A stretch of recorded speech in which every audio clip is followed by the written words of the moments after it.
Hello everyone, welcome back to my channel blogs of Debashrita. তো basically আজকে আমি যাচ্ছি সানডে আউটিংয়ে দাদা বৌদি ভাস্তা সবার সঙ্গে।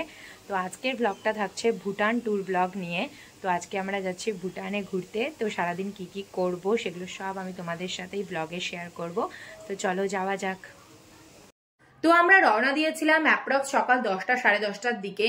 আর যেতে যেতে দেখো সাদা পেঁচা তুলোর মতো মেঘগুলোকে কি সুন্দর লাগছিল দেখতে। আর ওদিন ওয়েদারটাও না বেশ ভালো ছিল। তো যাবার পথে আমরা দাঁড়িয়েছিলাম চিলাপাতার রাস্তায়।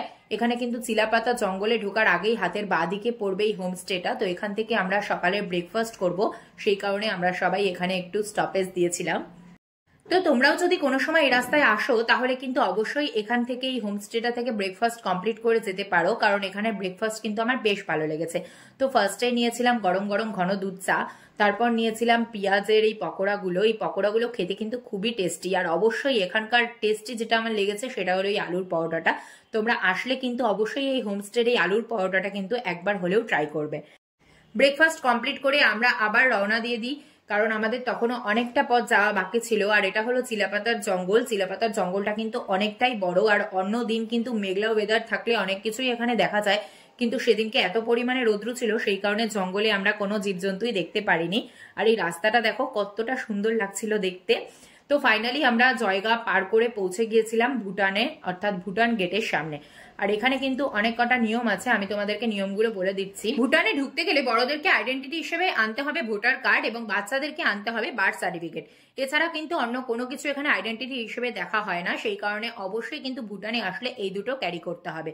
দেন চলে যেতে হবে ইমিগ্রেশন রুমে। সেখানে ইমিগ্রেশন করে একটা কিউআর দেওয়া হবে, সেই কিউআরটা নিয়ে তবেই কিন্তু এখানে ভিতরে ঢোকা যাবে।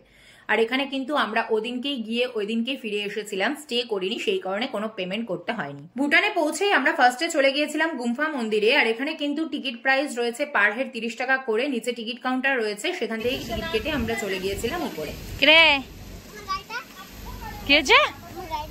কি চাই? গাড়ি কোথায়? এই গুম্ফা মন্দিরে এসে মনটা তো একদম শান্তি হয়ে গিয়েছিল। আর এই জায়গাটা এত সুন্দর সাইলেন্স ছিল, সেই কারণে আরো বেশি ভালো লাগছিল। তো তোমরা এখানে আসলে কিন্তু অবশ্যই গুম্ফা মন্দিরে ভিজিট করতে একদম মিস করো না। আর উপর থেকে দেখো কি সুন্দর পুরো জয়গা শহরটাকে দেখা যাচ্ছিল। আর ওই দিন ওয়েদারটা এতটাই ফ্রেশ ছিল যার জন্য আরো বেশি ভালো লাগছিল। তো রাস্তায় যেতে যেতে চোখে পড়েছিল এই সুন্দর ঝর্ণাটা। আর এই ঝর্ণাটাও কিন্তু অপরূপ সৌন্দর্য ছিল। এরপর আমরা গুম্ফা মন্দির থেকে গাড়ি করে রওনা হয়ে গিয়েছিলাম আমুচু সাসপেনশন ব্রিজে যাওয়ার উদ্দেশ্যে।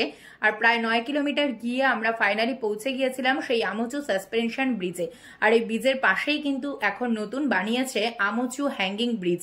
আর এই ব্রিজটায় কিন্তু আমি অনেকের ফটো ভিডিও ব্লগে দেখেছি। তো সেই কারণে আমারও অনেকদিন থেকে যাওয়ার প্রচন্ড ইচ্ছা ছিল। তো ফাইনালি কিন্তু আর দেরি না করে আমি সেখানে পৌঁছে গিয়েছিলাম। আর গিয়ে তো জায়গাটা আমার ভীষণ ভালো লেগেছিল, তবে একটু ভয়ও পেয়েছিলাম, কারণ হ্যাঙ্গিং ব্রিজটায় উঠে আমার অনেকটাই ভয় লেগেছিল।